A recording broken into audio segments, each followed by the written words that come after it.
कई दिनों से भूखा चूहा एक घास का तिनका नोचता है। बेस्वाद हरी घास को देखकर वह सोचता है कि काश यह गेहूं होती। अचानक उसे एक शानदार आइडिया आता है। सबसे पहले वह घास चर रही बूढ़ी गाय के पास जाता है और कहता है, तुम रोज ये हरी घास खाती हो, बोर नहीं होती? चलो मिलकर गेहूं उगाते हैं तो तुम्हारे लिए बढ़िया शराब बनाएंगे। शराब की बात सुनकर तुरंत मान जाती है। फिर चूहा सो रहे बूढ़े सुअर के पास जाता है। वह जानता था कि सुअर को खाना बहुत पसंद है, इसलिए वह उसे सपने दिखाता है। तुम्हें बस आधी मेहनत करनी होगी और ये सब मिलेगा। सुअर स्वादिष्ट खाने के लालच में जल्दी ही मान जाता है। बूढ़ी गाय सबसे पहले खेत में काम करना शुरू कर देती है। जमीन इतनी सख्त थी कि साधारण लकड़ी का हल चलाना मुश्किल था, इसलिए उसने अपने कई सालों से इस्तेमाल न किए गए सींग निकाले। उसने अपनी पूरी ताकत लगाकर जमीन खोदनी शुरू कर दी। छुपा हुआ चूहा देखता है कि बूढ़ी गाय का काम खत्म हो गया है और थोड़ी मिट्टी लगा लेता है। ऐसे दिखाता है जैसे अभी अभी काम खत्म करके आया हो। अब ढीला करने का काम तुम्हारा है। ईमानदार और मेहनती सुअर अगले दिन काम पर चला जाता है।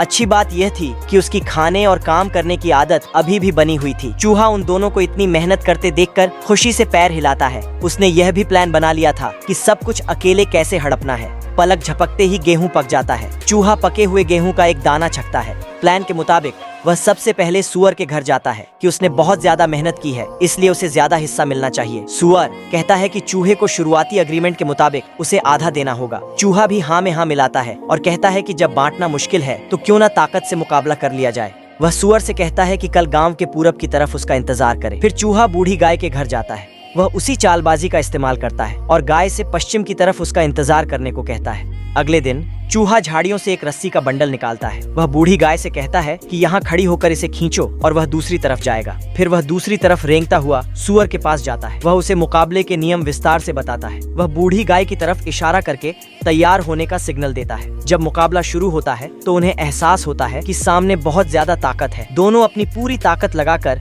रस्सी खींचते हैं। कोई भी नहीं चाहता था कि साल भर की मेहनत बेकार जाए। इस वजह से पेड़ खींच कर पतला होता जाता है। आखिरकार लगातार खींचने से वह टूट जाता है। गिरते ही वह उस चूहे पर गिर जाता है जो जमीन के अंदर छुपा हुआ था। जब सच्चाई सामने आई तो वह अपनी पूंछ तोड़कर भाग गया। बूढ़ी गाय और सुअर को तब समझ आया कि वे चूहे से धोखा खाने वाले